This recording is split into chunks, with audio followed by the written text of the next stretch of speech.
こんにちは、ロン毛です。はい、今回なんですけど、ちょっと久々の動画になってしまいましたが、現在ね、5月9日から11日の間で川崎でポップアップイベントを開催しておりますっていうことで、ちょっと動画が出てる頃には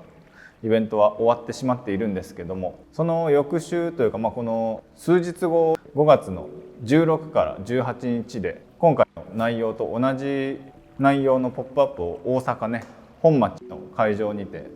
行いますので、今回はちょっとそちらの内容をお話しできればなと思っております。ちょっと今回は坊主も一緒ではなくて私一人での撮影になってしまうんですけども、ご了承くださいませ。というわけで今回ね、新規の取扱いブランドとして立ちの知恵っていうねブランドを取り扱うにあたって、そこの最もアイコニックな作品であるこのミュール型のサンダル、デザイナー本人がねつっかけというふうにいつも表現されるので、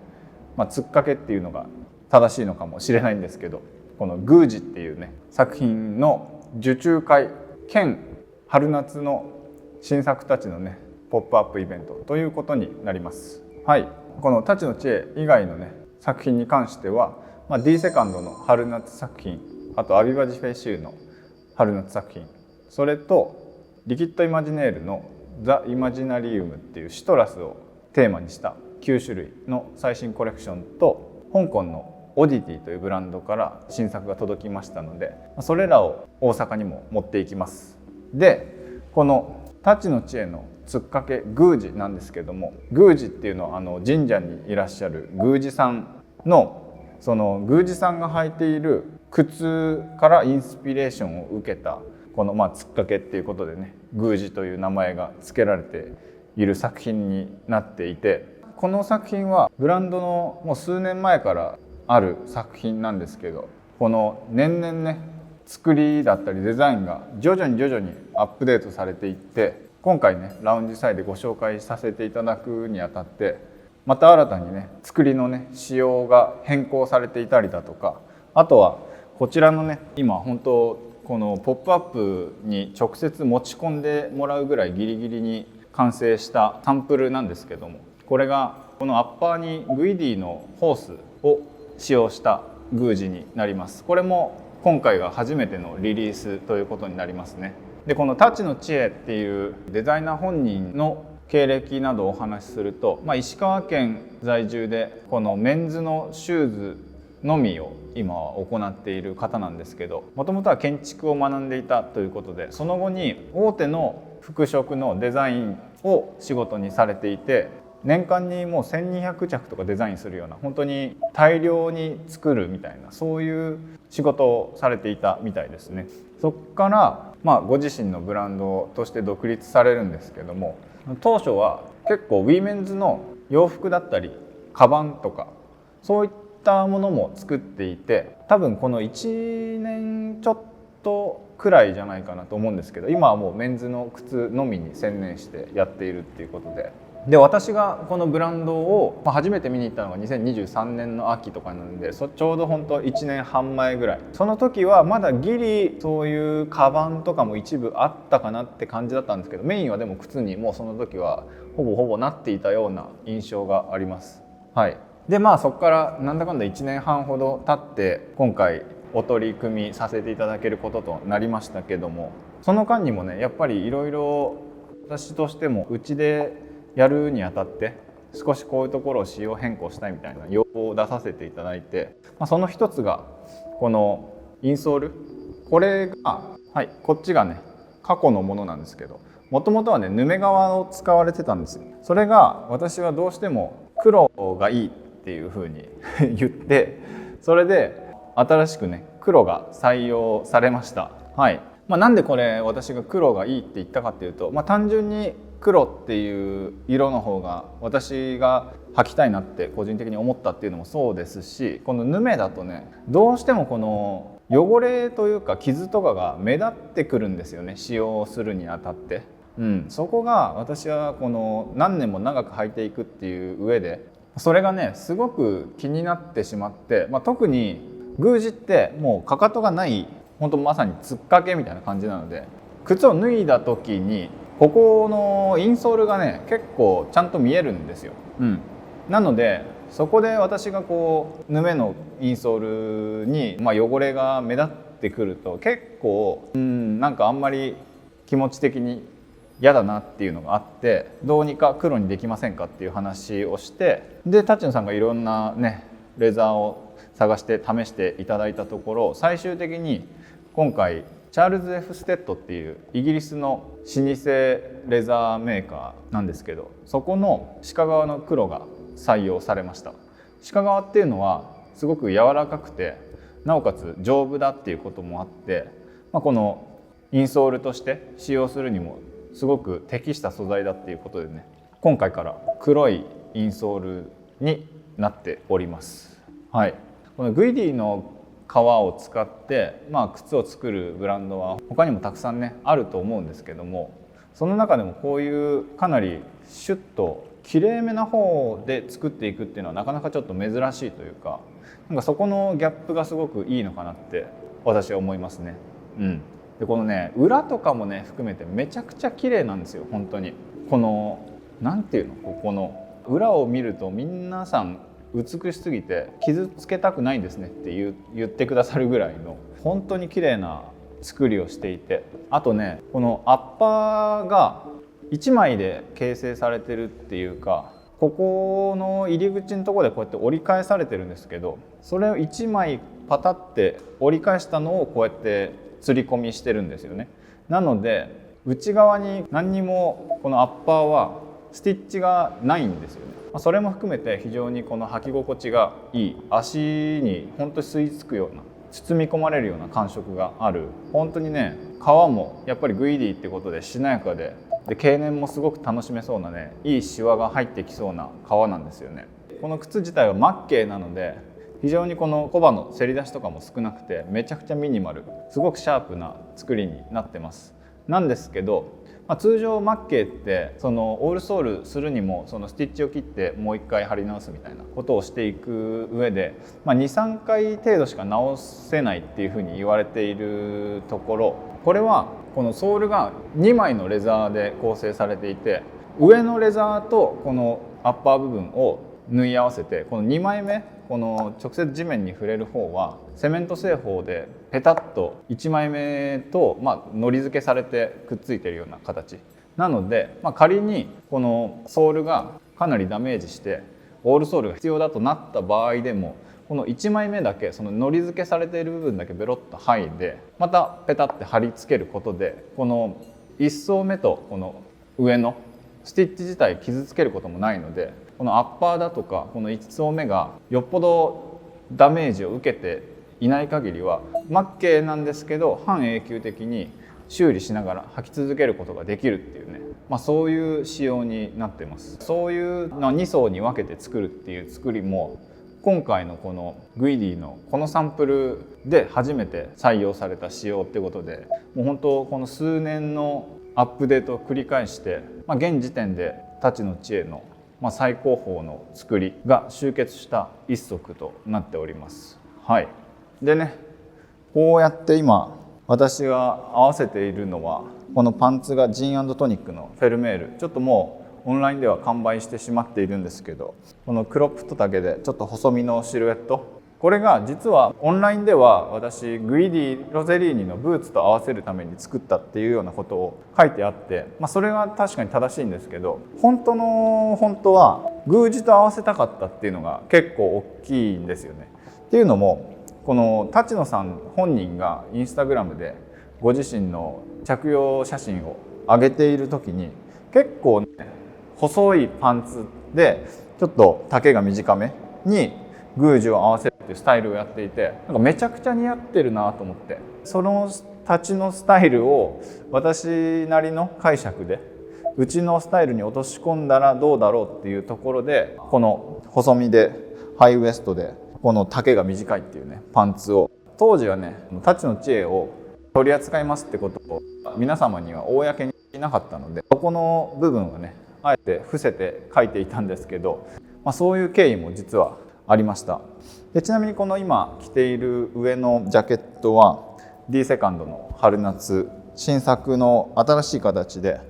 ダブルブレステッドワークジャケットっていうことでね、これまでも出ていなかった新しい形なのと、去年のね秋ぐらいから私はダブルのジャケットが気になるっていう話をしていたと思うんですけども、引き続き今もダブルいいなと思ってですね、これは私自分の私物用として買ったものになります。これも素材自体すごいガーゼみたいな軽い素材でね、春夏にぴったり、こうやって腕まくりしたざっくり羽織るみたいなのがね気に入ってますね。はい。でこれシャツはねアビバジフェイシェのショートスリーブボクシーシャツっていう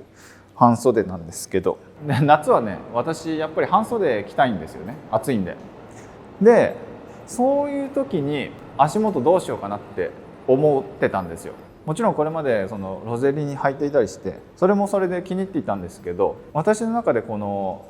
ただでさえ半袖っていうのがすごくカジュアルなアイテムになるってところで、そこにこのすごくきれいめな形をしたシューズを合わせるっていうだけでなんかガラッとなんか一気に締まるっていうか、それがね欲しくって、でこの春夏のね新しいスタイルとして取り入れたいと思ってのね今回取り扱いになります。はい。ちょっと他にもねせっかくなんで新しいシーズンの作品も着用してみようかと思います。はい、こんなスタイリングもしてみましたがいかがでしょうか。はい。このねシャツも新作の D セカンドでこれまでリリースのなかった新しい形でオーバーサイズシャツっていう、シャツなんですけど、この生成りのねコットンの生地でかなり大きいシャツで、もちろんこれ全部ボタンを閉じてシャツのように着用することもできるんですけど、私はこうやってなんかシャツの上からざっくりちょっとシャツコートみたいな感じで羽織ってこうやって腕まくりするみたいな、そういう使い方か、もしくはグランパシャツみたいな感じでこの下だけこうやってね閉じたりとか、なんかこういう感じとか、もしくはねちょっとこの上ら辺だけサクッと閉じるみたいな、そういう着方もいいかなとは思うんですけど、私だったらこうやって着用したいなと思ってますね。はい。でこのパンツはこれもまた D セカンドなんですけど、リネン 100% の生地でめちゃくちゃ軽い、本当にもう夏にはぴったりの生地っていう感じのクロップパンツっていうね、結構太めでリラックス感のあるパンツなんですけど、そこに先ほどのグイディのホースの宮司、これだけでやっぱ締まるんじゃないかな。どうですかね。やっぱこういう服装に対して綺麗なね形のアイテムを1点入れるだけで急にね全然これまでのスタイルと雰囲気が変わるっていうか、一気に大人っぽくなるんじゃないかなと思うんですよね。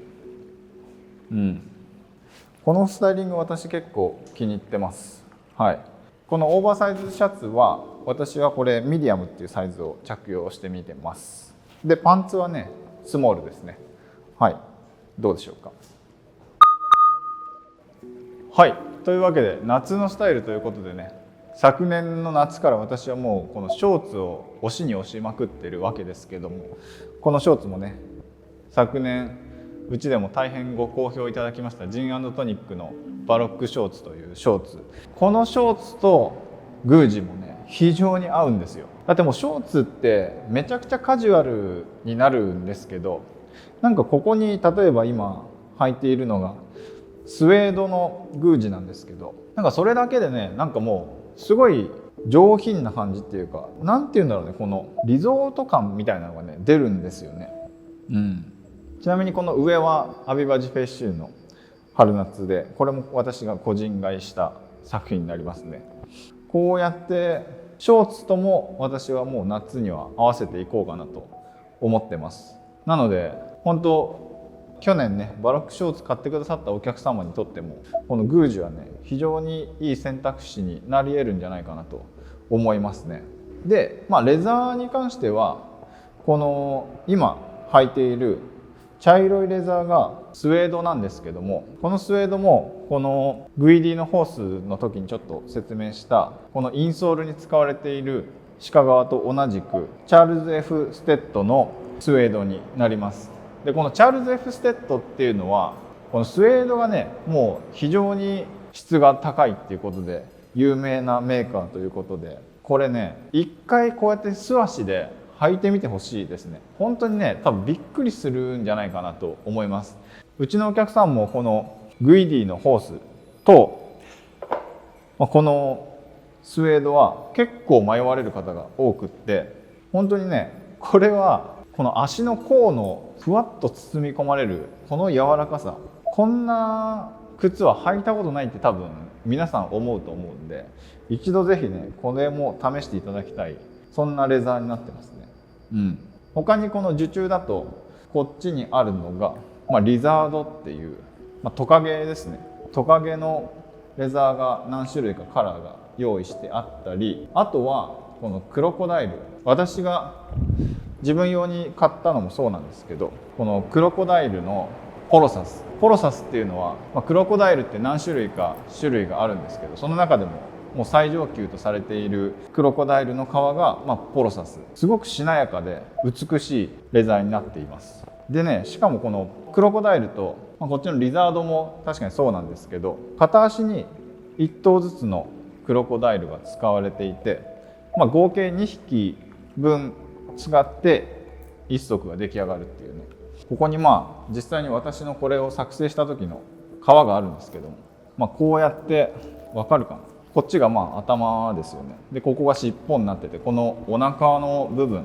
で1足分作って、それをもう1個分で作るっていう形になっている贅沢な作りになってます。でもちろんこの尻尾の部分、余ってる部分とかもったいないのでベルトを作ったりとかねしているんですけども、こちら例えば実際に立野さんがねご自身で履かれているもので、かなり昔に作ったものだってことなんですけども、これは実際にポロサスの1頭から両方を取ったんですよね。お腹部分と尻尾部分なんだけど、これ揃えてみると尻尾の方がね斑が大きいんですよ。この四角い模様っていうのかな、これ斑っていうんですけど、斑の大きさがやっぱりお腹側とこの尻尾側で全然大きさが揃わないっていうことで、これを左右で履いていた時にやっぱりどうしても立野さんは気になるっていうことだったので、それをもう贅沢にじゃあ1頭ずつ使おうっていうことでね、まずそのタンナーで立野さんが綺麗な斑の並びのやつをもうバーって束になってるのから厳選して、でなおかつその厳選したものの中からこの左右の斑の大きさの並びがちょうど合うようなものをマッチングさせていくっていうかなり厳選されたレザーを使って作られる一足になります。それがクロコダイル。私はこの墨染めっていうクロコダイルを自分用にオーダーして、それと他に今見せた立野さんのこの昔のサンプル、これはマットっていうカラーで、もう一個がこっちヌバック、これもポロサスなんですけど、もうツヤが一切ないヌバックのポロサスっていうのがあります。このクロコダイルは3種類の展開になっていますね。で立野知恵は受注販売なので、イベントで注文いただいてからお届けがだいたい8月から受注数によっては9月とかになってしまうっていうところなんですけども、唯一このヌバックのポロサス27センチだけは私お店用の在庫として1点製作していただいておりますので、こちらはもしシンデレラフィットされる方がいれば当日お持ち帰りいただけます。なのでポロサスのヌバック、これ本当に渋いんですよ。めちゃくちゃかっこいいんで、シンデレラフィットの方いらっしゃいましたらぜひイベントでね持ち帰っていただければと思います。そんなところですかね。イベントに持っていくのはこちらの手前に出ている昔のもの、これはサイズのサンプルにもなっていて、ウィーメンズの22センチからメンズの27センチまであります。なので性別問わずね試着いただけますし、オーダーいただけるようになっておりますので、ぜひ皆さん試していただいてお好きなレザーで注文いただければと思います。オーダー方法は受注になるので、受注会のそのイベントの時に前金として 30% デポジットいただいて、残りの 70% は7月末にお支払いという形になります。お届けが先ほども言いました通り8月から9月ぐらいをめどにお届けとなります。洋服の作品はね D セカンド、アビバ、ジフェイシューそれぞれもう在庫があるものを持っていきますので、その場でお求めいただけます。ものによってはもうサイズ掛けしてしまっているものだったりとか、サイズがね残り1点みたいなものもあるので、よかったらこの宮司と合わせてね洋服も見に来て見ていただければと思います。で今回のイベントなんですけど、最初に言えばよかったんですけどもちょっと言い忘れちゃって、今回のイベントなんですけど、実は私がよく仲良くさせていただいている静岡のセレクトショップの明石屋さんと合同でのイベントとなります。なのでうちのこの作品たちも持っていきますし、明石屋の作品もたくさん川村さんが持ってくるはずです。なので普段うちではね見れないような川村さんのところで取り扱いのあるブランドであったりとか、あと D セカンドも今期から明石屋は取り扱いされてるんですけど、うちとほぼ被ってないんですよね、セレクトが。お互い全然違うものをセレクトして持っていきますので、それによってほぼ全種類というかラインナップ見ていただけるかなと思うんで、それも含めてちょっと川村さんと会うのもね初めての方もいらっしゃるかと思うんですけど、明石屋のラインナップを大阪で見れる珍しい機会かなと思うんで、是非ねお気軽に遊びに来ていただけたら嬉しく思います。はい、ちなみに大阪が終わった後には1週間程度この宮司のオンラインでの受注も設けようかと思っておりますので、本来であればねこの実際に現物を見たりサイズ足入れしたりとか、レザーのどんな革があるのかとかね確かめたり触ったりしていただいてから決めるのがいいのかなと思うんですけど、どうしても遠方で来れない方だったりスケジュール的に難しい方っていうのはねオンラインの受注もご利用いただければと思います。あとは分かんないことがあればいつでもご連絡いただけましたら私対応しますので、いつでもご連絡いただければと思います。はい、というわけでちょっとこの川崎でのイベントが終わり、大阪でのイベント引き続き皆様のお越しをお待ちしております。はい、というわけでこの度もご視聴いただきありがとうございました。また次の動画でお会いしましょう。またね。